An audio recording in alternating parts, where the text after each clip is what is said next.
what I wanted to talk to you guys about today was a little bit about what we do at Planet Labs and why, and a little bit of some of the lessons that I've learned on this entrepreneurial journey, if you like, for others that are interested in taking similar journeys. I hope it will be useful, but much of it will be from my personal perspective, so take it with that grain of salt. I want to start us here. This is called the Earth. You may have seen it before. You may have seen it before in particular because of this rather iconic image that the Apollo 17 astronauts took when they were hurtling around the moon in 1972. It was the first full-frame image of the entire planet when it was fully sunlit. And it's credited with having started the green movement, but not so much because we didn't know we were living on a planet before then, or at least most people thought we did. It is the case, though, that it hadn't really gone into the public consciousness. And this changed a lot of people's thinking, this particular photograph, because they saw the thin shell of the atmosphere, they saw the Earth in the vastness of space, and made people realize that we've got to take care of this beautiful planet that we're on. But beautiful as this picture is, it's a little bit lacking. It's lacking because it's static, and the Earth is constantly changing as we, in particular, affect the planet as human beings. And what one would ideally like is much more high cadence imagery, high frequency imagery of the planet. So satellite imagery today is typically old. The imagery you find online is typically several years old. So we did a thought experiment. What would it be like if we could take a high resolution image of every single point on the Earth's surface every single day? What could we do with that data? We were thinking, well, we could track deforestation. We could see that as it happens. Rather than waking up at the end of the year and realizing there's a bloody great hole in the Amazon again, we could catch people in the act, right? As the logging takes place over many weeks. We could do the same for fisheries. We could see disasters, like the situation happening in Nepal right now, and help people quickly get the imagery they need to figure out how to respond to those situations. Same with floods, fires, earthquakes. Well, that is an earthquake. Other disasters as well. We'd also be able to help people improve agricultural yield, because with satellite data, you can tell biomass in every single pixel. And so we could help people improve agriculture around the world. And then there are a lot of commercial applications. For example, having up-to-date imagery is something that people want on their consumer mapping products. And so everyone wants that on their phone. Instead of an image several years old, they want the image from recently. And there's lots of financial applications as well. And so me and my co-founders, who were at NASA at the time, left NASA to start a company to try and tackle that problem of trying to get to daily imaging of the planet. And so that was the mission we set out. Image the whole Earth every single day, and provide universal access to that imagery. And so roughly what does that take? It takes a system like this. We need about 150 satellites orbiting the Earth in a particular orbit. We need a system of 30 ground stations all around the world to receive the information down from those satellites. We need, of course, large numbers of processors in order to digest and make that information calibrated and geo-rectified onto the Earth's surface so that it's useful for consumers. And then we thought about two ways of sort of provisioning that out to customers. One, via sort of feed hoses to large enterprise users, say those consumer mapping clients that I was talking about. But also we wanted to get it out on a platform so that everyone could have access to it. So we have an open API where anyone can come and hack their own apps on our imagery on our servers. So that's roughly what we set out to do. This little video is going to show you how it would work. So we put 150 satellites into a sun-synchronous plane. That's all in the same plane. And they actually stay fixed. That plane stays fixed with respect to the sun, and the Earth rotates underneath it. Each one is pointing down and taking a strip of imagery along the ground. And then by the time the next one comes along, the Earth is rotated just the width of the image so that it stripes the part just next to it. It ends up being like a line scanner for the planet. So basically the Earth does the legwork, and we just stay put and let the Earth rotate underneath it and slowly scan it. A line scanner for the planet. this is 2 of our satellites being deployed from the International Space Station. It gives you a bit of a sense of scale of how small our satellites are versus the solar arrays of the space station. And what I'm going to tell you a little bit is about what it took to get there and some of the journey first. So we started this in our garage, as Silicon Valley startups are wont to do. But I think we were the first space startup to do that. We literally built our first satellite in our garage. And that wasn't the only lesson that we learned from Silicon Valley. We took an approach of rapid iteration we call agile aerospace. I'll tell you a little bit more about that in a minute. We tried to just take things out into the field and test them. We would take our satellites out. We'd fire them in planes over our ground stations to check that they worked, have the radio tests along across the valley from here to basically the Lick Observatory. We'd send somebody up there and try and do a link and make sure everything worked. So we took this sort of more hands-on and testing approach, which is quite different from the aerospace sector, which takes a very hardcore analytical approach to finding problems and risks to the satellite design. So we started in our garage, and that was just over 3 years ago, 3.5 years ago. And we actually, the founders of our company, we all met at the United Nations at a conference that was looking at how to use satellites to help humanity. How can we bring them to help people in developing countries, help stop disasters, things like that. And so this, in many ways, has been the uniting theme throughout our career. So we've known each other for about 15 years before starting this company. And so we were long-term friends and cared about this overarching mission. So what was standing in our way? The first thing that was standing in our way was that satellites looked like this. You see these people. They're rather big, the satellites. Either that or the people are very small. So these satellites weigh about 6 tons. This is a Landsat satellite. It was launched last year by NASA. This is what a traditional Earth imaging satellite looks like. So it weighs 6 tons. It's 4 by 4 by 6 meters. It cost $855 million. It was launched on a single rocket. And satellites like this have done a tremendous service in helping us to understand the planet so far. This sort of satellite has given us reliable data over the last 40 years. But if you want to put up 150 satellites, this model doesn't really work because, well, at least not unless you have a gigantic budget. But that doesn't really represent the forefront of satellite technology, at least small satellite technology, which really was represented prior to us, at least, by these folks at Surrey Satellites, who are actually from the UK. And these are some of their satellites that they build. A Rapid Eye is the constellation of satellites that they built here shown. And these satellites are about 100 kilograms and commensurately less money, only say $30 million or $40 million. But even that for us was not going to work. We needed to put up 150 of these guys, and even by that standards, it was going to be billions of dollars and not something we could get venture capital funded, let alone try and start out of our own pockets, which is what we wanted to do.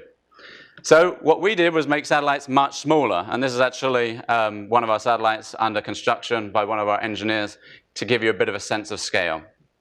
So our satellites, this is actually one of them. What it looks like.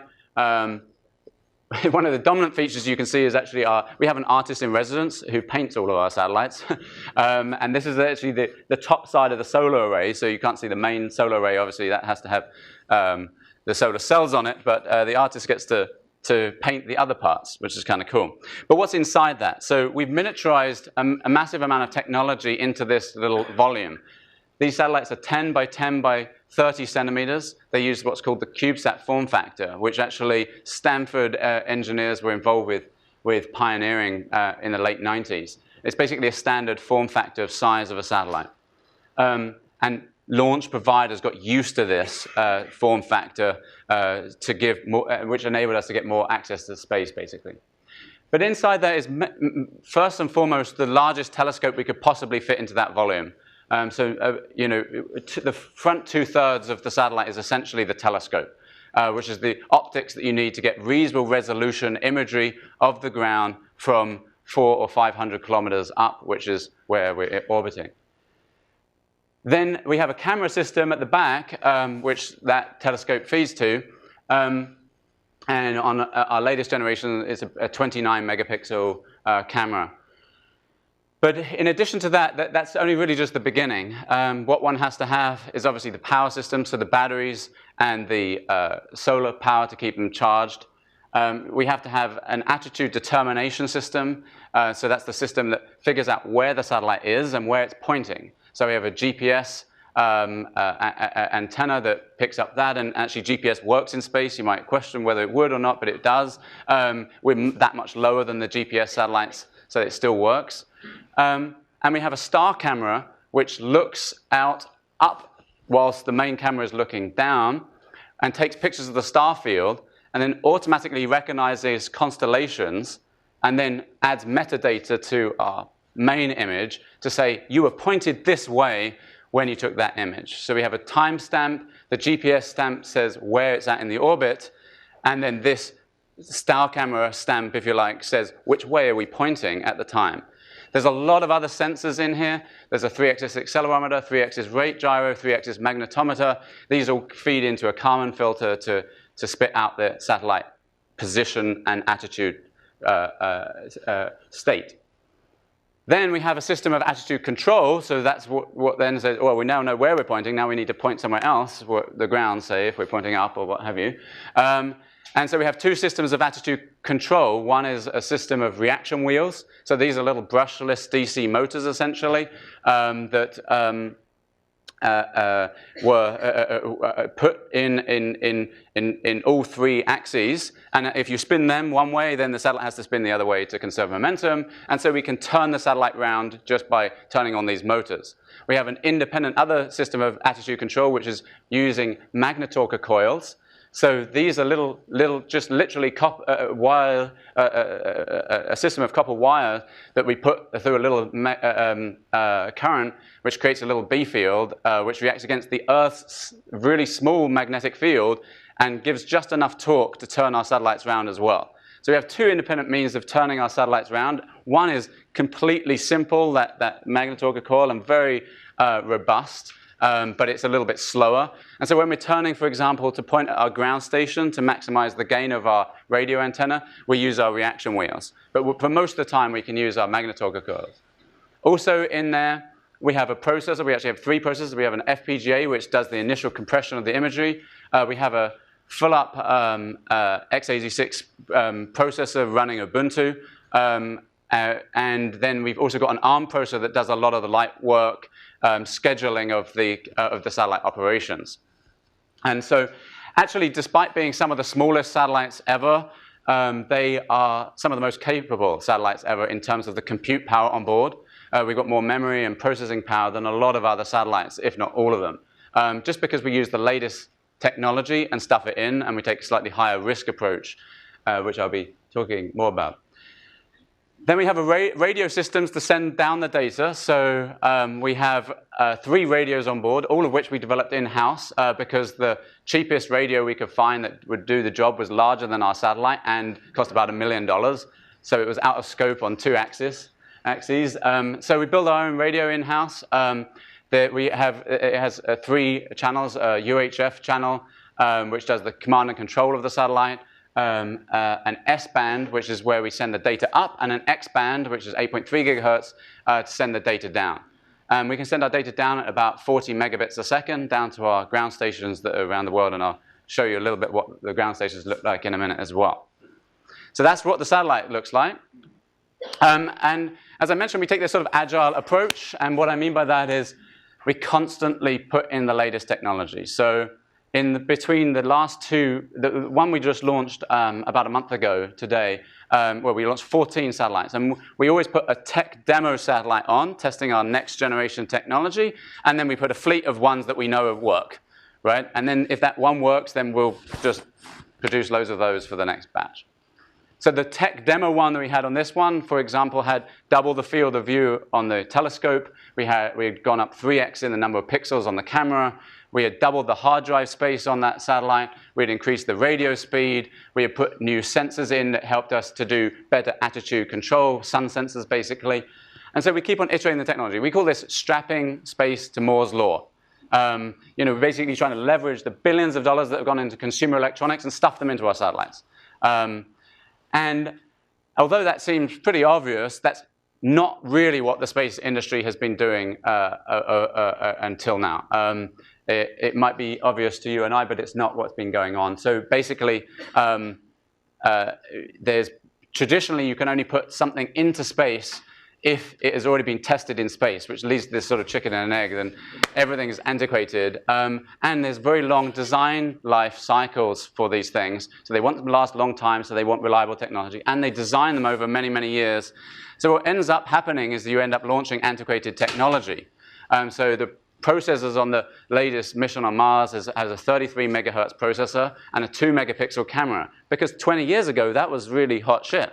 But unfortunately, I mean, you can't even find a 33 megahertz processor to go and stick in a satellite. They have to keep their own lines of processors going to keep that stuff going. So we strap our satellites to Moore's law. And then we really also do another thing that's quite equally important, I think, to keep our satellites agile. We keep on uploading new code. Again, pretty obvious to computer programmers down here on terra firma. But in the aerospace sector, there was always hesitation because you could put up new code and it could send the satellite into a spin and there goes $1 billion, right?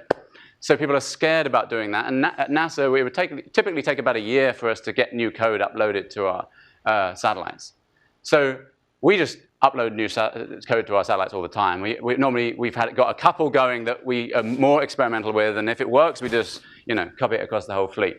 So we take an agile approach to our software development as well. So that's that, really. So we take agile aerospace. Then we had to figure out how to manufacture them at scale. And I don't mean scale like iPhones or whatever, but hundreds is the sort of scale that we need to build satellites in. And we figured out how to do that, and that meant redesigning the satellite for manufacturability so that everything was plugged together like ribbon cables rather than us wiring it all together, and 3-axis milled parts rather than 5-axis milled parts so that we could have a shorter timeline to get the iterations in and things like that. So we redesigned them to be able to build them in large numbers. So in the aerospace sector, typically it takes, the fastest people develop a satellite is a year or so, and we can do it orders of magnitude better than that. I'm not going to tell you the specifics. Then, of course, we had to get rides into space. In fact, when we were in our garage, we put our first deposit on a launch vehicle with our pocket money, so to speak. But when we were getting towards the bigger payments, that wasn't going to work. And that's when we went and asked Steve Jurvetson, who I guess helps to sponsor this series, or DFJ does, to give us some more serious dollars, because in particular we needed more serious dollars for these things. Rockets are expensive, it turns out, and we needed to get our satellites up. So we've actually had 9 launches to date, 8 of which were successful. I'll tell you about the one that wasn't in a bit. And these were over the last 2 years. So we've roughly had a quarterly cadence of launches to test our technology and keep on iterating it. And so every time we have that new generation of satellite, we put it up. But we have also been launching these fleets of satellites. So we've now launched 87 successfully into space on rockets like this. This is a Falcon 9 rocket that launched a month ago. But we launch on anyone's rockets. We will stick our satellites in any nook and cranny that is available. And we've launched on Russian rockets, Soyuz, Nepa. We're launching this year also on a Japanese rocket, on an Indian rocket. Wherever there's space, we'll go. Excuse the pun. And this is just to show you a little video. This is one of the advantages of going via the International Space Station. You can get the astronauts to take these nice videos out the window. I guess they've got nothing better to do. So we like seeing this. There's a sort of flash at the end, which is kind of fun when it glints in the sun. I thought we could have planned that, Here's some of the latest ones that just came out. I put these. This is a little just animated GIF of them coming out of the space station, just for shits and giggles here. Okay, so Then we have to get the data down. So we have a system of ground stations around the world. We've got about a dozen of these. So inside that is a 5-meter parabolic dish antenna, which points at the satellite as it goes ahead and gets the data down. And the satellite at the same time points at the ground station to maximize gain on the little antenna that we have on the front flap that perhaps you saw. The artist in residence evidently got to these guys as well, as you can see. He goes around the world. This one just gave birth. We've got another one next to it now. We actually need 3 ground stations in each site, roughly speaking, because there's so many satellites in the sky as they pass across. There's actually 3 or 4 satellites in the sky, so we need 3 at each location picking up the data. So that's obviously how we get the data down. So then what? Well, then we get things like this. This is one of the first images from the wider field of view telescope that I was just mentioning. We just launched a month ago. So this image is about 20 by 15 kilometers in size. The pixel size is about 3 meters on the ground. So we can see objects that are about 5 meters across. You can see a canopy of, if you zoom in, we'll see a canopy of trees. You'll see you can see large vehicles on roads, but you can't see people. And in fact, we think that's a strategic advantage. We don't want to get into privacy areas. And it's quite difficult to be able to detect a person's face from space, it turns out. But we wouldn't want to do that even if we could. So we get images like this. I'll show you a few more. This is Beijing Airport. This is some area in Tibet, I guess. This is when we zoom in. This is an area also in China, in Yunnan. Again, when we zoom in, you can just about see the vehicles on that road there. This is an area in Texas. Again, we can zoom in. The other day, I was looking out to see where Elon's building his Tesla Gigafactory, just to see if we got any pictures of there, just for shits and giggles. I'm trying to tease him or something. And we did indeed get that his, over a month or so interval, him build this building, if you see that. So I sent that to him, and he said, oh, there's lots more coming.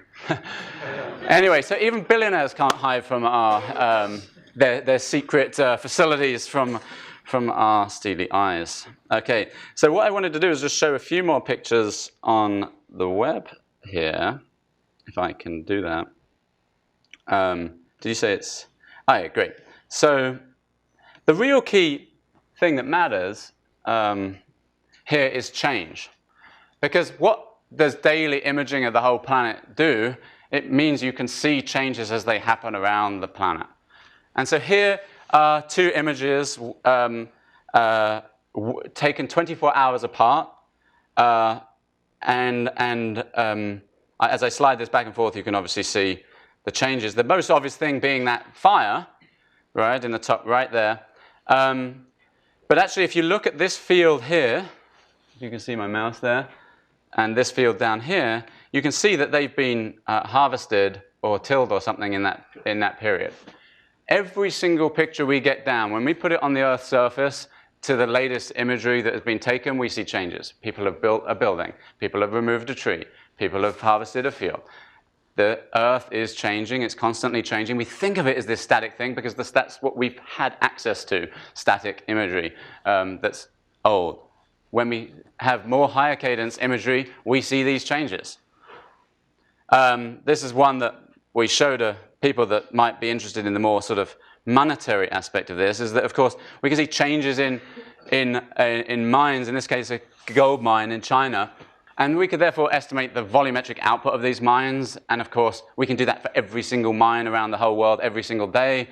That's useful for people betting on markets, say in this case, the gold market. But we can also tell the output from every single crop field around the world every day, like every soy field around the world every day. That's useful for the farmers, of course. It's also useful for people in New York trying to make bets on markets. So there's lots of people interested in our data from that sort of reason. We can see construction projects, obviously. This is a Landsat image on the left and our image on the right. Landsat is that satellite I showed you earlier. Ours is slightly higher resolution, even though they're much, much smaller satellites for various reasons. the drought in California. We can see these reservoir levels. Again, the thing to think about is the fact that we can see this around the whole world every day. So every single reservoir, we can see the levels every day. Every single farmer's field, we can see the crop yield. Here, I've just, oh, maybe I need to sign in.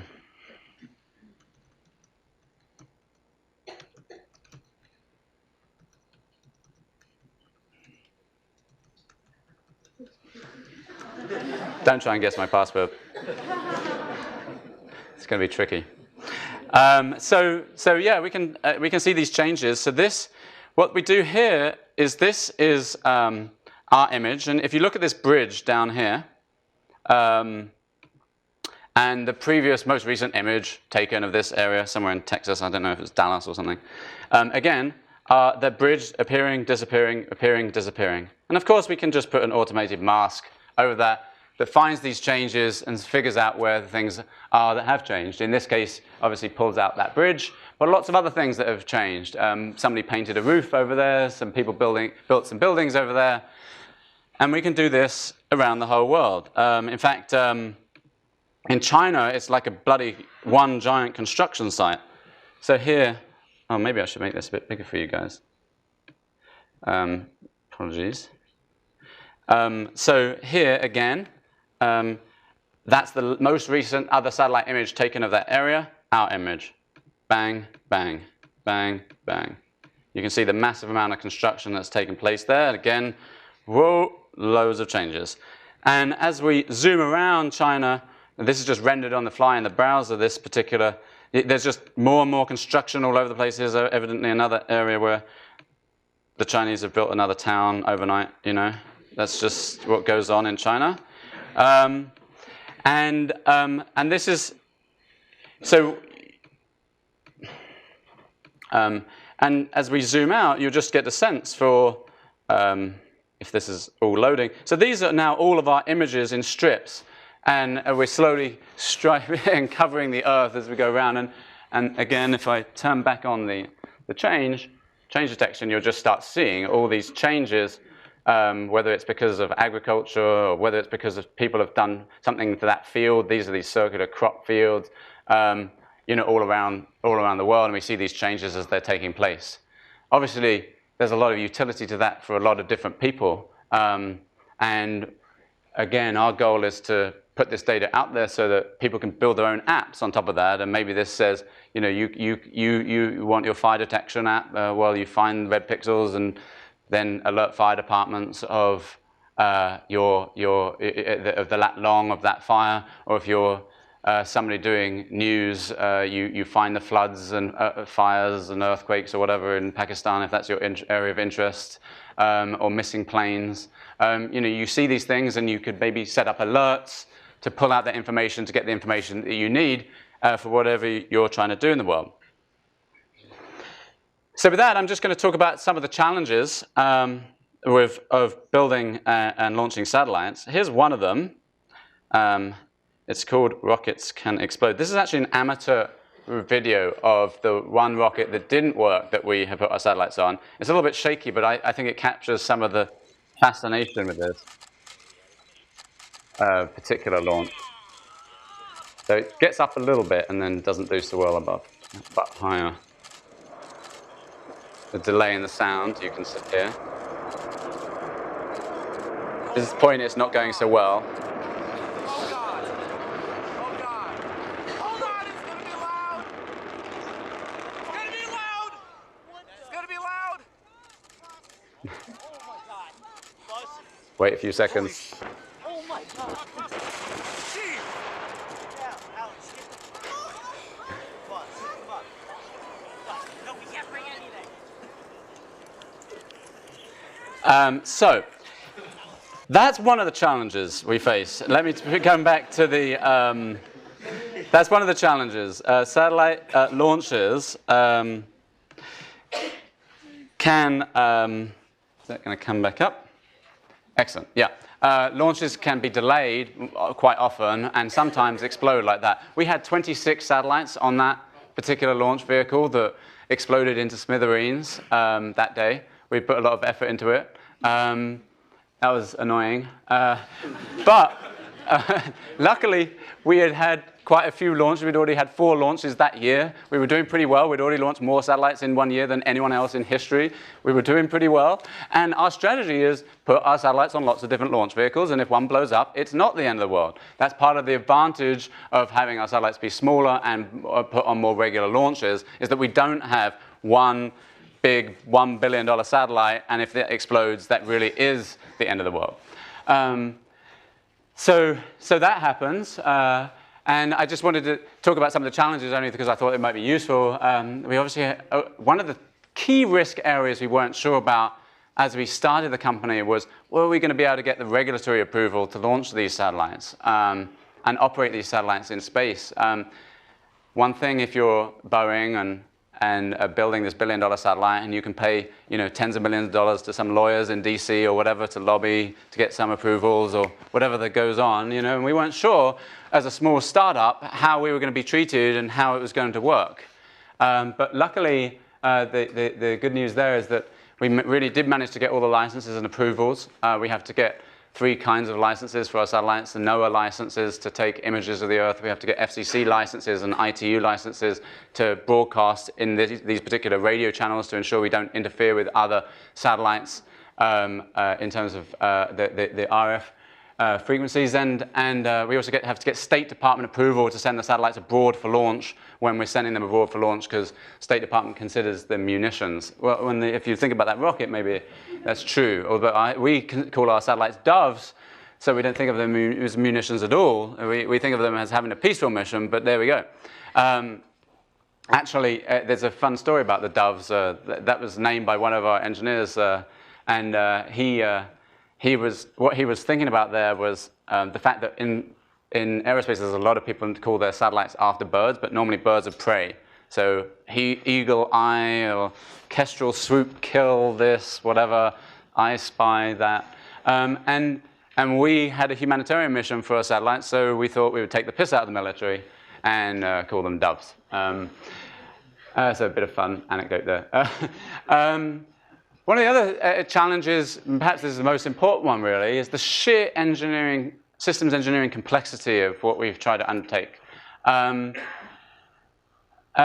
This is not a Yo app. Turns out there's quite some differences. In fact, I find the Yo app a mockery on humanity. And I think the founder of that company does too, so we're probably in sync there.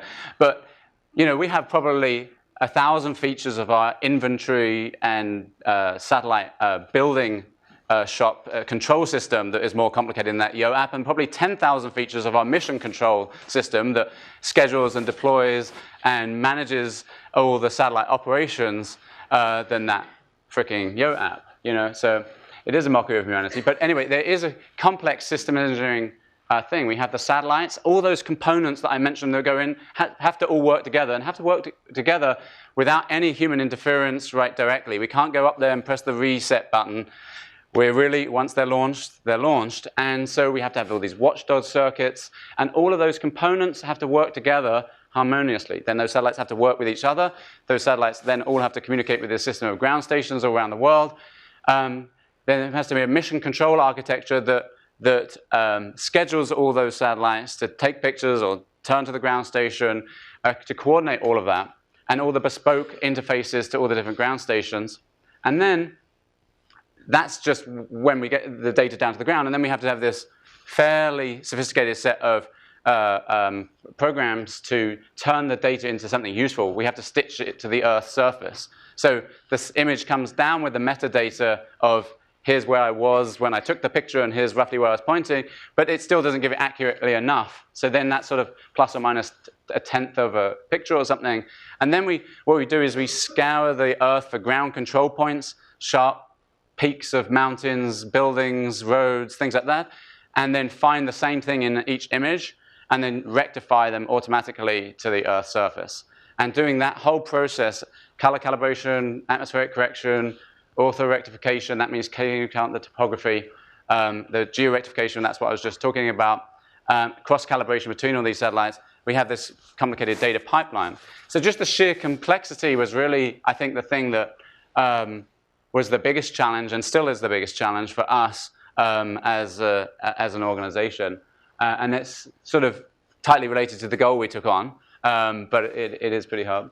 I think finding the right investors, we lucked out in many ways, I think. But I think finding the right investors was really key. People that really take the long haul view was really key, and yeah, not too prescriptive. I mean, each startup needs its own way to go.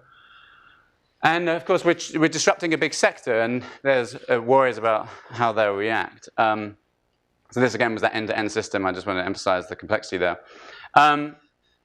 So I wanted to say a few things about some of the other aspects of this, not related to our progress, but just that I think contextual things that we've learned that I thought might be interesting to share.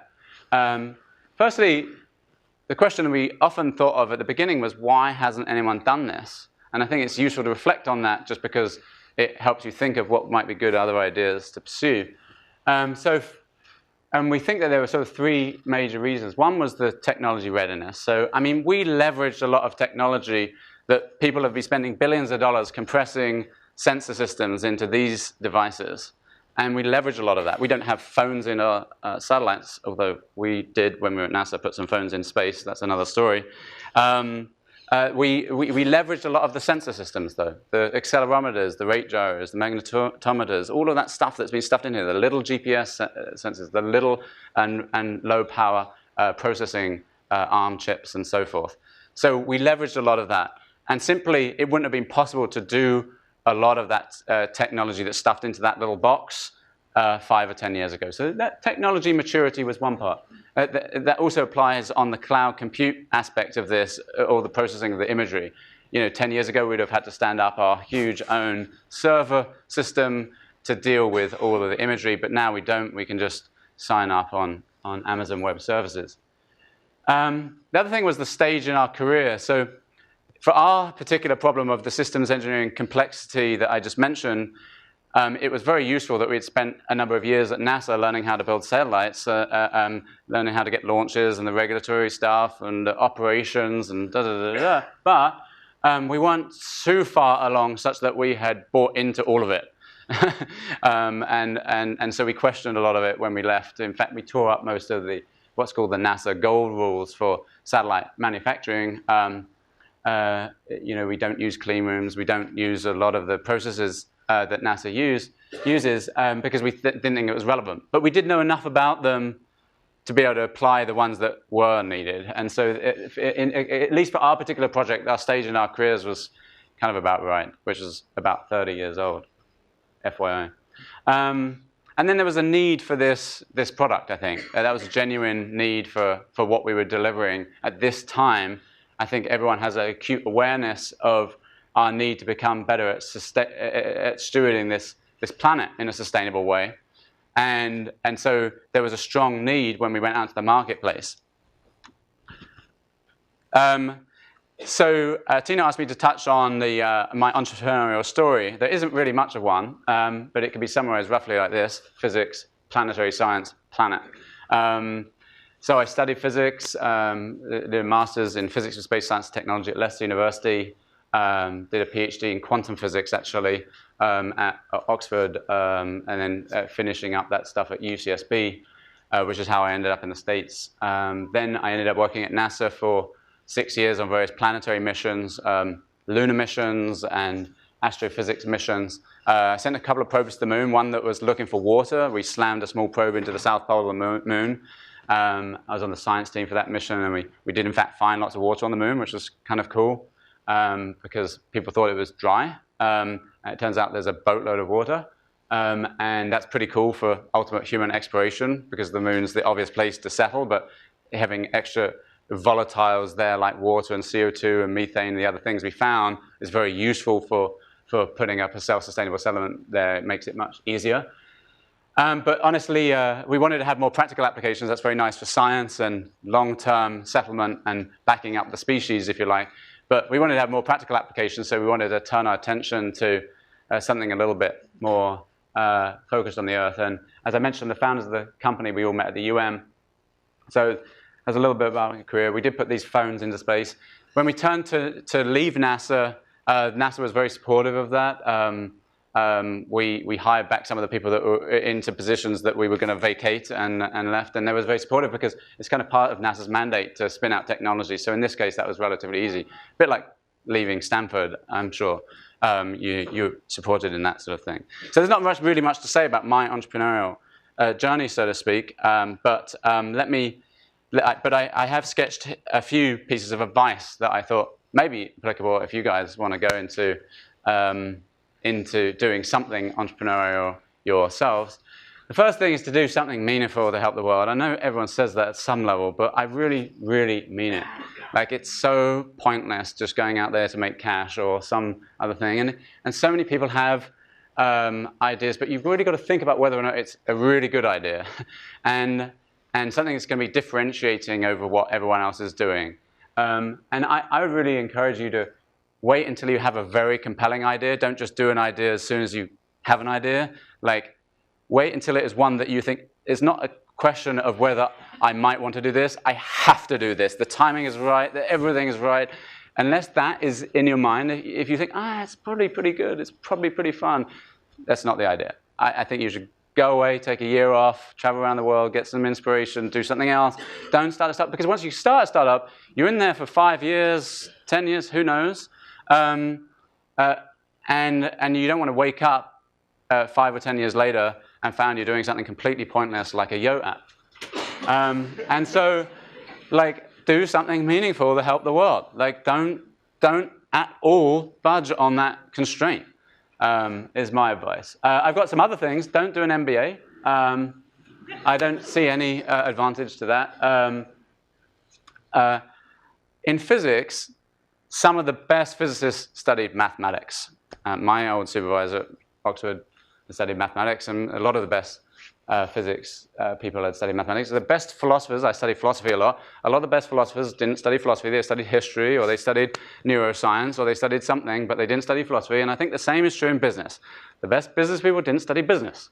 They were entrepreneurs in some other technical discipline, and then they apply themselves. And you can and should bring in the business experience that you need, but that's not what you need to get a company going. You need a great idea. And that's not related to business skills. Yeah, I think laterally, I think there's a lot of Kool-Aid around Stanford in particular, around go do a startup. You know, like, that's the solution to any problem that you might come up with. You know, I need some popcorn. Do a startup. Okay, right. Well, there's lots of other mechanisms. And I think it's worth thinking laterally about what one is appropriate. If it really is a company, is it a B Corp or a C Corp? Is it a flexible purpose corporation or what? If it's not, is it a nonprofit? Is it academia? If you have an idea, where's the best and optimal place to affect that problem, not just default to a startup?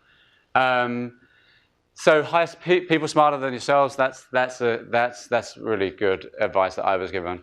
Do something you love. That sort of relates to number one, I think.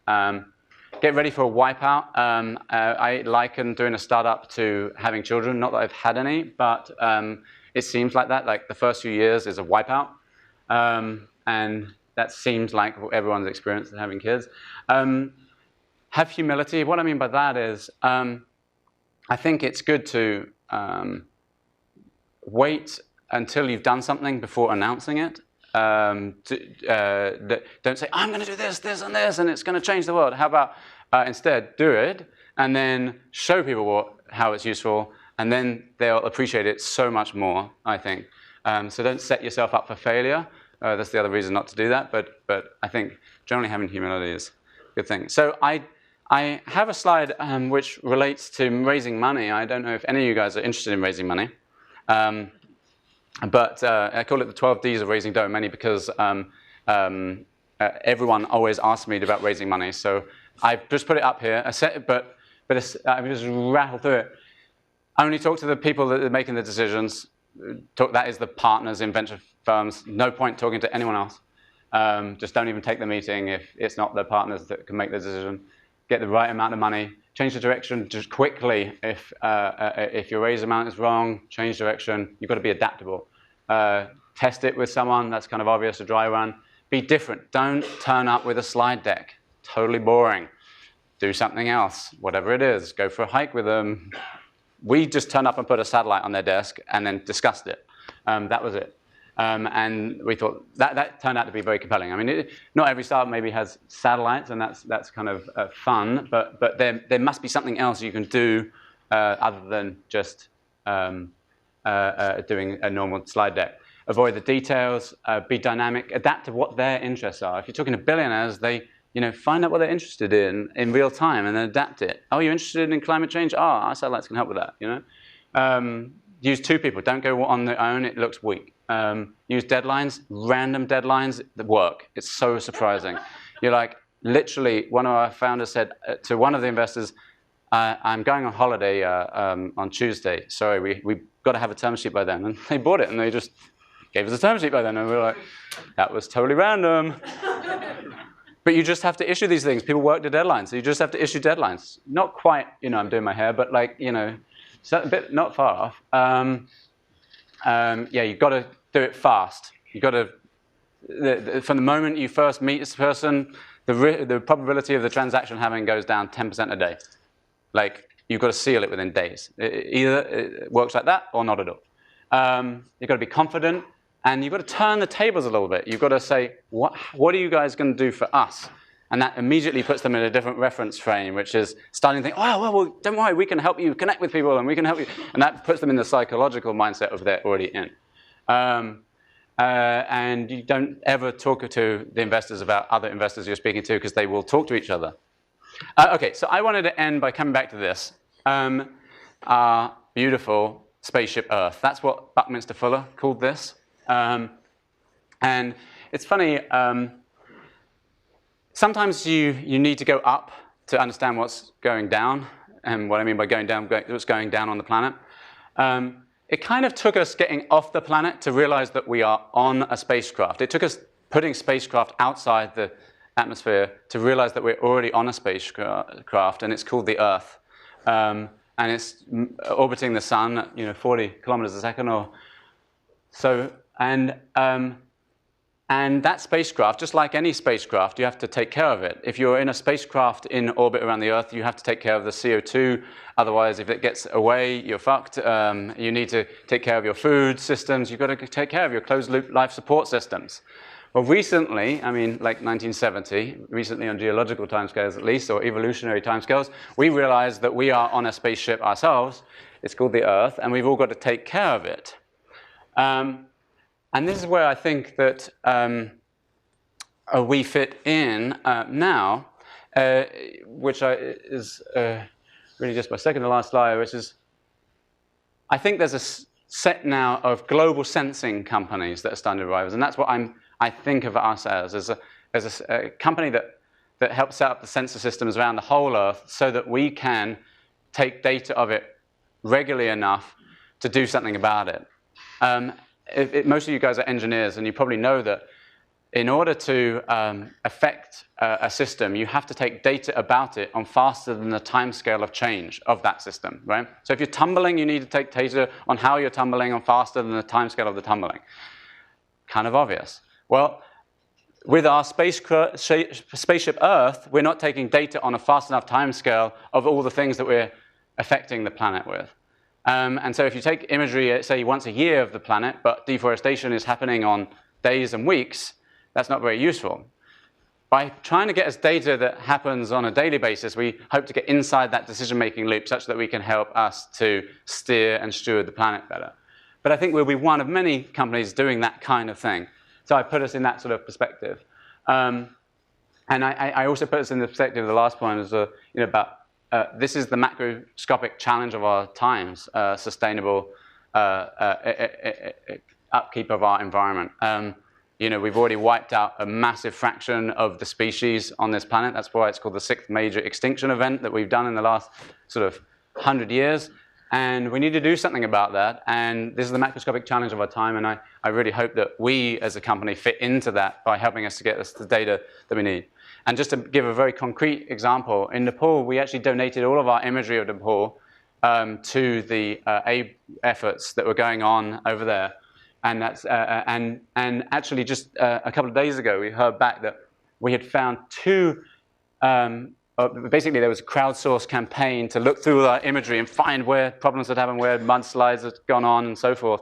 And there were two villages that were found, or towns that were found, that weren't on the maps of all the aid agencies, and now are getting relief effort because of our data. And that's just one example, but that's something that I think is nice, and really the whole reason why we started the company. In case you guys have any interest in working at Planet, we do have lots of jobs. And just to tell you just a tiny bit about ourselves, we're a very open, collaborative culture, about 150 people from top universities. Stanford does currently have the most. I just checked before this talk. But MIT is very close, so be warned that you might be being beaten out by MIT soon. Anyway, so we have a lot of talks. Like today, Phil Rosedale, who started Second Life, came around. Last week, Al Gore came around and talked to us. We have interesting speakers come by and tell us about what they're interested in and how it relates to our data and so forth. And we do cool projects. Like that Nepal thing was just a few people getting together and go, OK, what can we do to help the situation in Nepal? We must be able to do something, and did. So if you have any interest in joining us, we do have internships this summer and in general, and permanent jobs, and just email people@planet.com if you're interested in a job. With that, I'll open it up for any questions.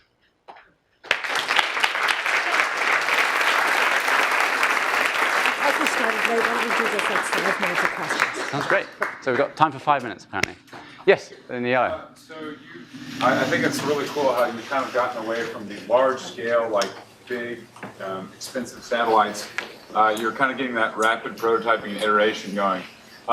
Yep. But it seems like that would have ramifications for like the lifetime of the satellites as well, but maybe you could replace these a lot faster. So what do you see as like the lifetime of the satellites, especially with electronics? I mean, Moore's Law, you mentioned that. Yep. This is something that you could keep getting better. Great question. So essentially, what happens with the lifetime of the satellite if we take this rapid approach? So we put our satellites in, most of our satellite lifetime is dictated by orbit altitude, and depending on the orbit altitude, they last sort of 1 to 3 years. And our optimal orbit is around 3 years, because actually by that point, Moore's Law has gone on and the satellites become obsolete. And other than that, we want to keep them as low as possible to get a good resolution per unit, satellite. So that would be our aim. And so that's different from the sort of traditional model of trying to get you a satellite lasting 10 or 20 years. Next question. Yeah, in the back. Hi, I hate to say this out loud, but I worked on Iridium years ago. Oh, yeah? Yeah, and it's so refreshing to see what you guys are doing in space. But what about all these other new technologies, other than just the satellite, the balloons with Google, the drones with Facebook? It would be nice to just see more different technologies come out other than just that, because the balloons are really, really huge. But yours are really, really small, and it's just, I'm so excited for you. You're having so much fun. Thank you. And what was the question? The question is, what other technologies are you guys going to dish out other than just the satellite? Got it. Well, the satellites is quite enough for now, it turns out. But surely I think we would love to collaborate with people doing drones and other sorts of satellite systems to integrate the data sets. I think that there's a lot of utility in merging these data sets from different. I mean, obviously, drones can do much higher resolution imagery, for example, but much, much smaller area. Agriculture is 26% of the world's land area. You can't very well cover that with drones. You need a ridiculous number of them, right? But if you have a building site and something's changed, you might want to send a drone in to see it, because you want to know brick by brick how many bricks have changed, So it depends on your use case, but I think they can be very complementary, and they should be sort of on the same sort of place. Yes? I have to think that at some point, proactively or reactively, the military knocks at your door. Uh-huh. Can you comment at all on the dialogue on that? Yeah. Pluses and minuses, and how you do that? I can. The complete answer is no. Of course, some branches of the government, the military, and the intelligence communities are very interested in our data, and from lots of different countries. The way we talk to those guys is they can have our data the same as anyone else on the same sort of terms, and that's. But yes, a lot of those guys have approached us But our main aim is to serve the humanitarian and commercial side, but we do want to be equal. Give our data to everyone that comes to us. No, they have not tried to restrict the data. No, not per se. Yes, over there. Modifying on the question earlier, now if miniaturization continues like you've done, what other applications could you imagine for miniaturized space satellites? Oh, well, so we could go into communication satellites, we could do GPS satellites, we could do radar satellites. There's lots of different things. I think we might be interested in doing that in the long haul, but right now we're sort of laser focused on this Earth imaging mission. Yes, at the back. Yes, you? So, very great mission of doing good to the planet, but have you ever thought about like your data can be used by terrorists, kind of to compromising? Yes, oh sorry, I forget to repeat the question. The question was, could our data be used in a bad way, for example, by terrorists? Absolutely, we've thought a great deal about this. We started this company from a do-good position. And as with any technology, there's good and bad uses of it. The vast majority of the use cases of our imagery are positive, in my opinion, having thought through the long list that I could come up with. And if that were not the case, I wouldn't be pursuing the technology at all. I think it's really important that we all take responsibility for deciding what technologies to focus on based on their use and whether it's really a net positive. However, yes, there are bad uses of our satellite imagery that I'm sure will come about. And all I can say is that we will do our best to try and restrict those negative uses as best we can. Other questions? Yes? You brushed over the fact that you can't right now see people, but you also said that Moore's law is related to you guys. So like I can clearly see that in 10 years, you guys will be seeing who's going bald before they know it. Actually, probably not. Let me give you a bit of a reason, right? I mean, fundamentally, our resolution is dictated by the optic size. And even the largest satellites that ever gets launched, which are bus-sized satellites costing billions of dollars, like the one you saw, the limit of the size of the optic is limited by the size of the rocket that's carrying them. And that's normally 4 to 5 meters wide. And even if you take that, you can only get down to sort of 10 centimeter resolution, so 10 centimeter pixels. Well, with 10 centimeter pixels, you can't see someone. So even with those biggest satellites, you can't really see or identify people. That doesn't mean you can't do some things like track vehicles, right? So it's not like there's zero implications for privacy, but I think it's extraordinarily difficult to get to that sort of level that would be necessary to actually identify people. Yes? That you had previously worked on getting rid of space debris. Yeah. And I was wondering, after the life cycle of these from 1 to 3 years, have you thought of a way to bring them back to Earth, or do they? Yeah, absolutely. Well, I thought after contributing to getting rid of space debris, I would contribute some more space debris. So that was why we began the company. No. Yeah, so what happens is that space debris is a real problem, and there's about 30 million pieces of orbital space debris orbiting the Earth today, man-made debris. Most of which we can't track even, it's too small to track. So it's a real problem, and in particular, above about 800 kilometers, between 800 and 1,200 kilometers, where the main density is, where most people have put their satellites over some of histories, it's got so dense that now there's a runaway cascade where the collisions between debris and satellites and debris are creating more debris, because every time they collide, they create lots of little bits. Then the debris is coming down, such that we're in a runaway cascade in that thing. It's called the Kessler syndrome. We keep our satellites way below that, like 400 to 500 kilometers, where there's enough atmospheric drag that it just pulls the satellites down. So the simple answer is that they just come down really quickly, and they can't possibly contribute to this long-term challenge. But we would love eventually to try and mitigate that problem that's up higher altitude, because if we don't, we'll have a serious dilemma on our hands about utilizing space in the long haul. A bit like climate change, the sooner you nip it in the bud, the better. And so when I was at NASA, I was working on schemes to try and do the nipping in the bud, if you like. You mean our satellites? Yes.